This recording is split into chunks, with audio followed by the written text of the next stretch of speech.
Hello, everyone. Thank you for checking out this episode of Really Dicey. I'm here with Dilo, a writer with AEW, and we're going to talk about their newest book that's coming out on Kickstarter, uh, actually very soon. Survivalist Guide to Spelunking.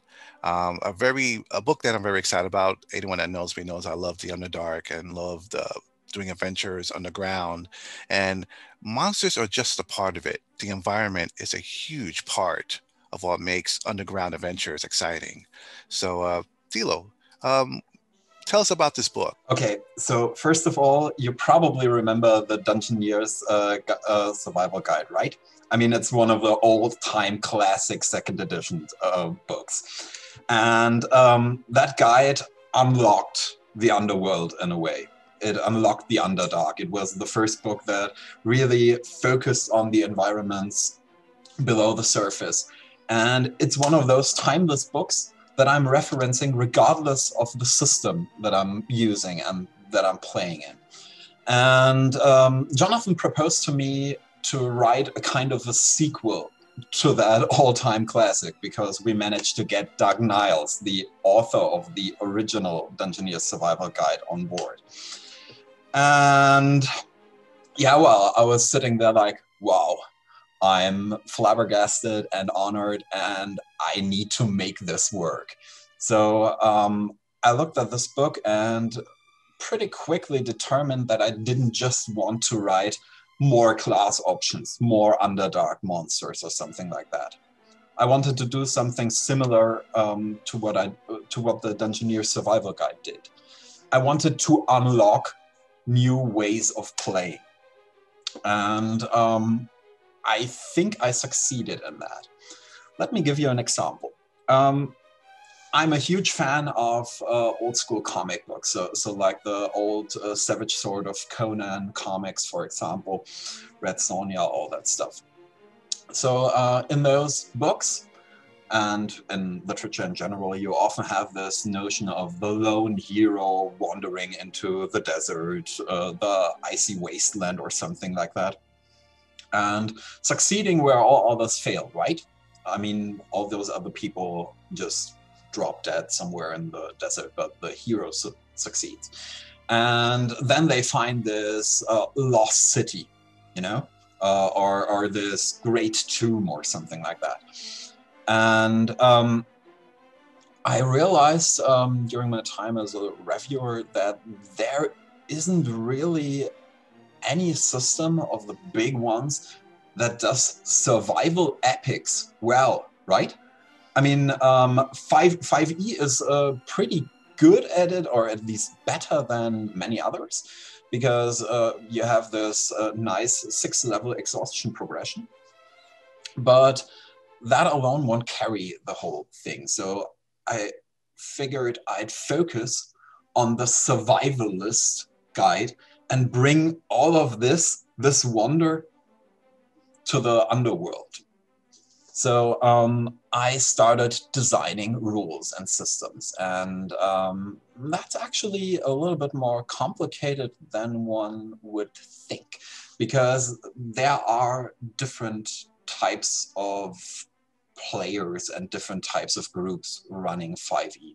I'm not sure into which category you are falling, but some people run 5e a little bit like, for example, Pathfinder or 3rd edition, with dedicated builds, and they prefer complex character options, and they like the tactical combat aspects, right? And there are those who run the game more akin to a kind of variant of an old school role-playing game, more like they would have run, for example, 2nd edition, right? So I wanted to make this book useful for everyone. So what I did was I made all systems in the book modular. So you have a simple option, you have a more complex option, and you can mix and match all of them. They interact with each other and they work with each other, but for example, if you say, I don't like this aspect of the book, you can just leave it by the wayside if you want, and everything else still works. And so that was the design goal behind it in an abstract term. In a more concrete term, I wanted to write, for example, rules that would allow, for example, a GM and the players to run foraging of rare resources or hunting legendary beasts or monsters or something like that, right? And one of the things that I wanted that part of the book to achieve is that it's fun in a group, but if, for example, only the GM and only one player have like 2 hours on their hands, they can play a little foraging attempt or a little foraging for some resource as a mini session, so to speak, which is obviously helpful in, well, the age we're living in right now, because I encounter that a lot, that one of my players has a little bit of time on his hands and it doesn't suffice for a whole adventure or something like that. But you could, for example, easily slot one hunt or one foraging attempt into that. I know you mentioned the survival's guide from way back, the Dungeoneer's Guide. What would you say is the major differences with this book compared to previous editions or previous books similar to it in the past? Okay. The main difference, I think, is that while the environments are still the focus, there is also a huge focus on allowing GMs to make the book their own, because that's what's really important to me. I want GMs to see those tools and get crazy with them. So I have, for example, a momentum engine where it tracks that you're moving, that an enemy is moving and stuff like that. And you can adapt this engine, for example, fights while swinging on ropes. Or alternatively, you could also use it with one subrule that expands segmented spellcasting as a notion that will be familiar to some old school veterans. And there is one version that ties momentum in with combat maneuvers. So first level characters can do a whole bunch of combat maneuvers powered by momentum.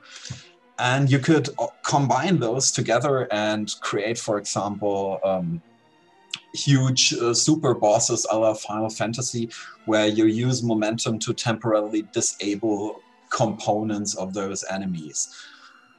So I try to generate really strong engines that everyone can use and expand upon. I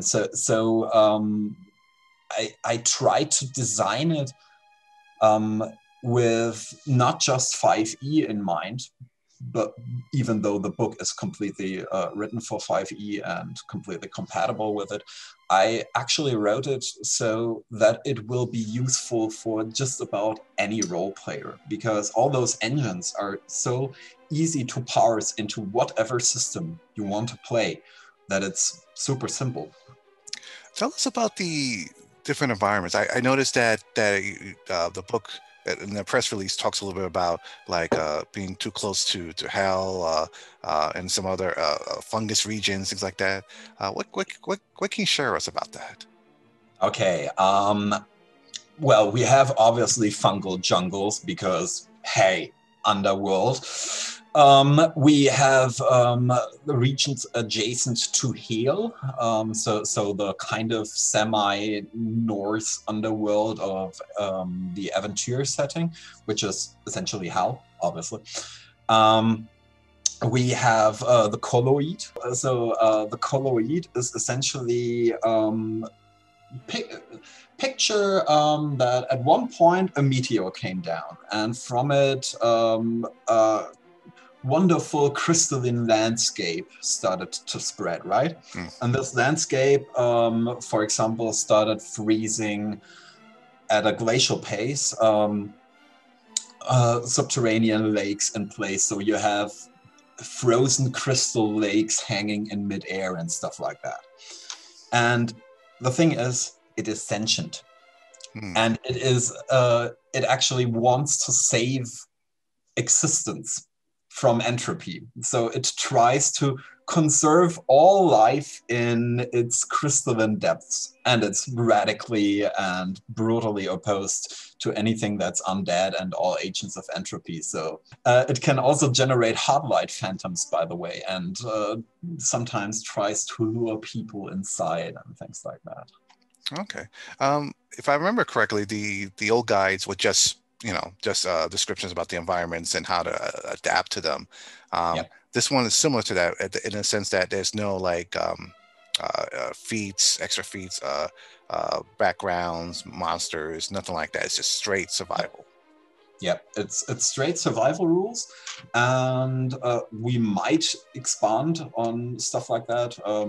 We do have a couple of things and items and stuff like that when they would actually help with the game. For example, we have elementally infused climbing kits. For example, if you have a fire climbing kit, you can climb ahead and blaze a trail for your fellow adventurers and leave a trail of flames behind you that won't hurt them, but make it easy to follow the first climber in the dark. We have obviously an air-infused one that weighs nothing and stuff like that. But I didn't want to contribute to feed bloat or lock any of the rules or any of the systems behind something like, in order to use this, you need to take this feat or you need to take this class option. So everything in this book, literally everything, is available for everyone, is relevant for every player, every GM. Okay, excellent, excellent. So there was talk about something about mining. Yeah. Can you share some what you have information about that? Yes. So mining is actually one of the things that Stephen wrote, and I think it's a really rich system that lets the GM with a few rolls of the dice determine either beforehand or spontaneously at the table where, for example, ore goes while the dwarves are mining it or something like that.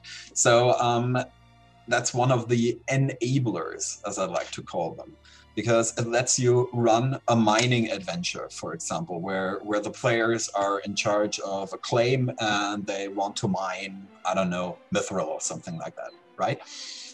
And so we have gamified that. There is one thing I'm really proud of, and that is my proposal for making vertical dungeons. Verticality is totally important in the underworld, obviously, right? But I mean, with your experience, you've seen it. Whenever you try to depict a vertical dungeon with 2D maps, you'll at one point have a really hard time as a GM handling that sort of thing, right?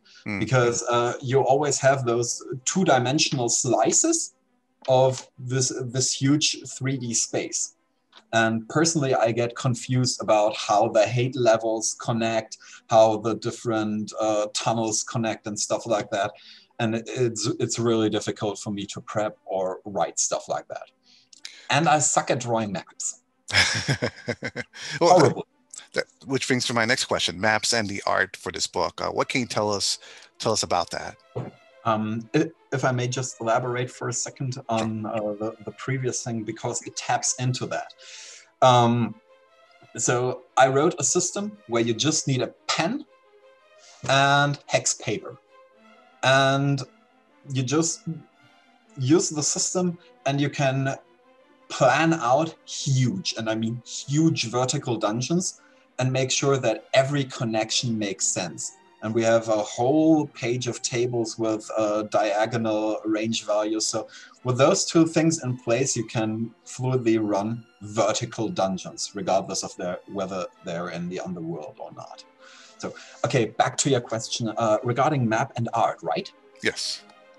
Okay. So the interior art is black and white and old school and done by Matej Laurențiu from Romania, who's the well, default artist of AEW games. You've seen his work in Rise of the Drow Collector's Edition and Snow White and so on. And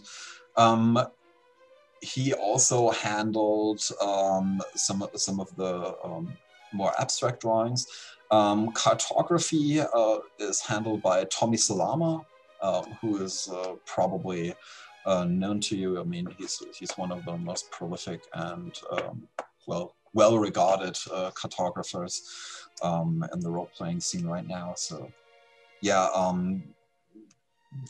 those two are handling the aesthetic aspects, and Thomas Baumbach, who handled the extremely helpful layout decisions in Rise of the Drow Collector's Editions that made the book so easy to use. He's also doing the layout for this book. So yeah, the goal is to make it beautiful and easy to use and tap into that nostalgia so that when you open it, it feels like it's a lost old tome that has returned to the present.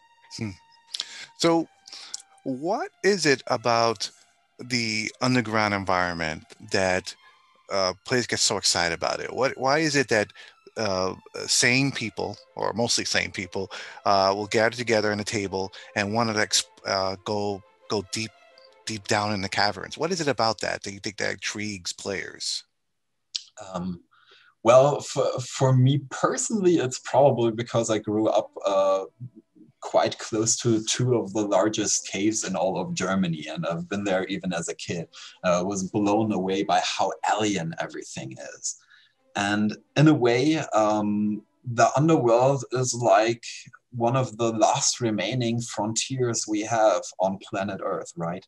I mean, it may not be the final frontier, but much like the bottom of the sea, it's the only part that is not well cartographed, not well defined in our world. And that taps together and combines with the fear of the dark, obviously, and the sheer strangeness of all those creatures that we find down there. Which is why we also have this huge chapter on light and darkness and stuff like that. So yeah, I think that's part of the fascination. It's a combination of otherness, fear of the dark, and this feeling of exploration, you know. So where can people find out more information about this? Well, people can find out more about it on the AEW Games page on Kickstarter, as soon as it launches, obviously, and the AEW Games Discord, which already has a channel devoted to the Survivalist Guide to Spelunking, where we'll also run a pretty cool game during the Kickstarter. So if you just want to join us there, it'll be awesome. All right, excellent. I'm excited about this book. It's going to come out March 3rd on Kickstarter, if I'm yes. And it should end sometime, I think, April 1st or the beginning of April. Yeah, I think April 1st is when the Kickstarter concludes. Excellent. So our viewers, I will put the links in the description below. Thank you for watching, and thank you, sir, for sharing us. I'm really excited about your book. Anything that makes more difficulty for my players is always a plus in my book. You love it. So yes, to our viewers, be safe out there, take care, and have a good day.